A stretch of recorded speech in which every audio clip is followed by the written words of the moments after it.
एक शब्द है जो हमें कभी कभी या कहो कई बार सुनाई देता है, स्वार्थ। वो व्यक्ति स्वार्थी है, उसने स्वार्थ में आके ये बुरा कर्म कर दिया, आदि इत्यादि। देखा जाए तो संसार स्वार्थ को पाप का मूल मानने लगा, परंतु क्या स्वार्थ सच में बुरा है?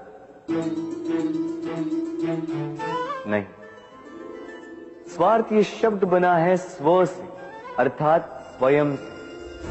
यानी कि जिस कार्य में केवल स्वयं का अर्थ हो, केवल स्वयं का लाभ चाप हो, वो स्वार्थ। अब प्रश्न ये उठता है कि आपका स्व क्या है? यदि आपके स्व में केवल आप हैं तो आप अवश्य स्वार्थी हैं। यदि आपके स्व में परिवार सम्मिलित है तो आप परिवार्थी हैं। यदि आपके स्व में अन्य लोग सम्मिलित हैं तो आप परोपकारती हैं। और यदि आपके स्व में ये संसार सम्मिलित है तो आप परमार्थी हैं। तो अपने स्वार्थ से दूर ना जाएं, उसका विस्तार करें। अपने अस्तित्व का विस्तार करोगे तो ये स्वार्थ स्वयं ही परमार्थ में बदल जाएगा। राधे राधे। हम सबको कभी न कभी तो क्रोध आता ही और आएगा भी। मनुष्य इन्हीं भावों से हम जुड़े हैं। किंतु ये क्रोध क्यों आता है? कभी सोचा है आप? ये क्रोध तब आता है जब हमारे मन के अनुसार कुछ ना हो, जैसे कभी कोई हमारी बात ना माने या कभी हमें पराजय प्राप्त हो जाए। किंतु इन सारी परिस्थितियों में आधार एक ही है कि कहीं न कहीं, किसी न किसी स्थान पे हम दुर्बल हैं। क्रोध जन्म लेता है हमारी दुर्बलता से और फिर वो हमारी सबसे बड़ी दुर्बलता बन जाता है। यदि क्रोध को वश में न रखा जाए तो भ्रम जन्म लेता है। यदि भ्रम को वश में न रखा जाए तो विवेक व्याग्र होने लगता है। और यदि व्याग्रता को वश में न किया जाए तो व्यक्ति का तर्क ही नष्ट हो जाता है। सोचने समझने की शक्ति शून्य हो जाती है और फिर उस व्यक्ति का पतन हो जाता है। इसलिए अपने क्रोध पर वश रखें और अपने मन को शांत होने के लिए करें। राधे राधे। मनुष्य का स्वभाव है कमाना, संग्रह करना, फिर चाहे वो धन हो, नाते हो, संबंध हो या हो प्रसन्नता। परंतु क्या आपने कभी सोचा है नियति ने ये संग्रह करने की प्रकृति मनुष्य में क्यों डाली? एक बीज से पौधा पनपता है, उसके भोजन से फल संग्रहित होता है। क्यों? इसलिए ताकि वृक्ष उसे स्वयं खा सके? नहीं, बल्कि इसलिए ताकि वो भूखे जीवों में बांट सके। अब आप पूछेंगे कि इसमें वृक्ष का क्या लाभ? लाभ है, क्योंकि जो बांटता है वो मिटता नहीं। जो फल ये जीव खाते हैं वो उसके बीजों को वातावरण में बिखेर देते हैं, जिससे जन्म लेते हैं नए वृक्ष। उसकी जाति, उसका गुण, उसकी मिठास अमर हो जाती है। इसलिए स्मरण रखिएगा, अमीर होने के लिए एक एक क्षण संग्रह करना पड़ता है, किंतु अमर बनने के लिए एक एक कण बांटना पड़ता है। राधे राधे।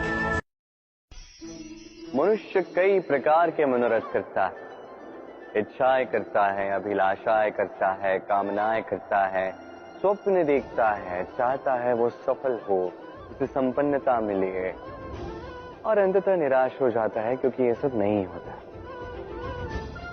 अब कुछ छोटा सा उदाहरण देता हूं। वन का राजा किसे कहा जाता है? सिंह को। अब सिंह वन का राजा, इसलिए मृग उसके पास आकर ये तो नहीं कहता कि आप तो वन के राजा हैं, आप मुझे मार दीजिए, आप मुझे खा जाइए और अपनी भूख को मिटा दीजिए। ऐसा तो नहीं होता। भले ही सिंह वन का राजा हो, उसे भी परिश्रम करना पड़ता है, तब जाके उसकी भूख मिटती है। ऐसे ही आपके सारे स्वप्न, आपकी सारी इच्छाएं, आपकी सारी अभिलाषाएं, सारी आकांक्षाएं पूर्ण होंगी, अवश्य होंगी, परिश्रम से, केवल सोचने से नहीं। तो आप भी जीवन में परिश्रम कीजिए, अपने सारे स्वप्न पूर्ण कीजिए और मेरे साथ प्रेम से कहिए राधे राधे। कर्म और फल। मनुष्य का ये स्वभाव होता है कि उसे अपने प्रत्येक परिश्रम का प्रतिफल चाहिए। अधिकतर बार तो इसी परिणाम की चिंता करते, कल्पना करते वो कर्म करते जाता है कि मैं ये कर्म करूंगा तो मुझे ये मिलेगा। उसकी कल्पना करता है जो ना उसके हाथ में है, ना उस पर उसका अधिकार है, ना ही वश है। वो केवल अपना कर्म कर सकता है, उसे क्या मिलेगा ये उसके हाथ में नहीं है। इसलिए आप भी केवल कर्म करते जाइए, फल की चिंता नहीं। स्मरण रखिए, जड़ और शाखाएं जिस प्रकार एक दूसरे से जुड़ी हैं, उसी प्रकार कर्म और फल एक दूसरे से जुड़े।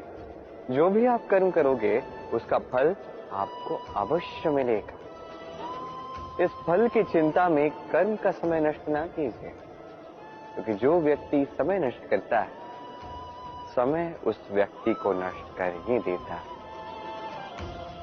कर्म कीजिए निस्वार्थ भाव से, फल की चिंता ना कीजिए और मेरे साथ प्रेम से कहिए राधे राधे। चलिए आपको एक बात स्मरण कराता हूं, बात जो आप पहले से ही जानते हैं। कैसी विचित्र बात है ना। देखिए, आप इस संसार में आने से पूर्व भी ये संसार था, आप इस संसार से जब जाएंगे उसके पश्चात भी संसार रहेगा। अर्थात आपके आने से पूर्व और आपके जाने के पश्चात का समय आपके हाथ में है नहीं। तो आपके हाथ में है क्या? आपके हाथ में है वो समय जिसे आप अभी जी रहे हैं, वो समय जहां आप मुझे सुन रहे हैं, वो समय जहां मैं आपसे बात कर रहा हूं। बस यही आपके हाथ में है। अब इसका आप क्या करेंगे? चिंता करके नष्ट करेंगे? मैं तो यही कहूंगा कि आपको चिंतन करना चाहिए। चिंतन करें कि कैसे इस समय का अधिक से अधिक सदुपयोग किया जा सके, कैसे अधिक से अधिक महान कार्य हम कर सकें, शुभ कर्म कर सकें, कैसे हम सब में आनंद बांट सकें। स्मरण रखिएगा, ये चिंता चिता तक ले जाती है और चिंतन मन को कुंदन बना देता है। राधे राधे। इच्छा, निर्णय और निश्चय, ये शब्द हमने हमारे जीवन में कई बार सुने, है ना। जीवन में बहुत बार बहुत कुछ पाने की इच्छा होती, किंतु क्या केवल इच्छा करने से कुछ बदलता है? कुछ प्राप्त होता है? बंजर धरती पर रहने वाले व्यक्ति की इच्छा होती कि उसे मीठा जल मिल जाए, किंतु उसे नहीं मिलता। जिसने कुआं खोदने का निर्णय कर लिया, उसे धरा खोदने के लिए कुदाल मिल ही जाती है। और जो निश्चय कर चुका है, उसे देर सवेर वो मीठा जल प्राप्त हो ही जाता है। इसलिए जीवन में केवल इच्छा न कर, निर्णय कर और फिर निश्चय, सब मिलेगा। तो प्रेम से बोल राधे राधे। दीपक जलाने का कार्य कितना सुखमय होता है। प्रकाश की ये लौ मानो आत्मा के भीतर जाकर मन में उल्लास भर देती।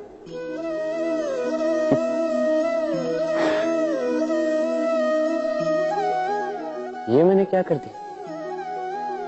मैंने इसे बुझा क्यों दिया, जबकि इसी से मैंने अन्य दियों को जलाया था।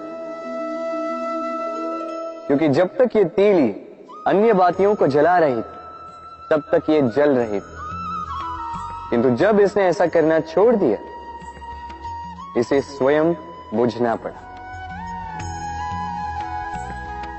समझे? जीवन भी इसी प्रकार प्रकाश देने का नाम है। यदि जीवन में शुभ कर्म करोगे, परोपकार करोगे, किसी की सहायता करोगे, तो जीवित रहोगे। और जिस दिन ये करना बंद कर दिया, श्वास लेने के पश्चात भी मृत समान हो। इसलिए जब तक श्वास है, आशा रूपी प्रकाश का संचार करते रहिए। विश्वास कीजिए, मृत्यु के पश्चात भी अमर रहे। तो प्रेम से बोलो, राधे राधे। जब से जीव अस्तित्व में आए, तब से एक और शब्द अस्तित्व में आया, संघर्ष। जन्म लेते ही व्यक्ति को जीवन जीने के लिए संघर्ष करना पड़ता। कभी अपने लक्ष्य को प्राप्त करने के लिए संघर्ष करता, तो कभी जो प्राप्त किया है उसे बचाने के लिए संघर्ष करता। किंतु सबका एक उल्हाना होता है कि संघर्ष करते समय कष्ट बहुत होता। अब योद्धा है तो प्रहार तो सहने पड़ेंगे। तैरना सीखना है तो जल में प्रवेश करना होगा। उन्हीं के पाव में छाले पड़ते हैं जो नित चलते हैं, और जो चलते हैं वो अपने लक्ष्य तक अवश्य पहुंचते हैं। इसलिए स्मरण रखिएगा, जीवन तभी तक है जब तक कर्म करोगे। तो संघर्ष करते रहिए, कष्ट को भूल जाइए और मेरे साथ प्रेम से कहिए, राधे राधे। आप इस संसार में ऐसे कई लोगों को जानते होंगे जिन्हें आप स्वार्थी मानते हैं, जो आवश्यकता पड़ने पर ही आपको स्मरण करते हैं, किंतु जैसे ही उनके आपके सहायता की आवश्यकता पड़ती है, हाथ जोड़कर आपके सामने सज्ज रहे। बड़ा क्रोध आता है ना इनको, मन खिन्न हो जाता, मन से ये स्वर निकलता है कि इस व्यक्ति की सहायता न करें। ऐसा कभी मत कीजिए। आप सोचेंगे क्यों कह रहा हूं मैं ऐसा? स्मरण रखिएगा, दीपक का स्मरण व्यक्ति केवल तभी करता है जब अंधकार गहरा हो जाता है। उसे स्वार्थी मानकर स्वयं व्याकुल ना हो, स्वयं को दीपक मानकर आनंदित होइए। भाग्यवान समझिए खुद को कि आप इस संसार में किसी की सहायता करने योग्य हैं। किसी के स्वार्थी होने से स्वयं का दृष्टिकोण न बदले। बस ये दृष्टि रखिए स्वयं के परमार्थ पर। मन प्रसन्न होकर बोले, राधे राधे। मनुष्य जीवन में सदैव ऊंचाई पर पहुंचना चाहता है, ऊपर उठना चाहता है, और उसके लिए वो क्या कुछ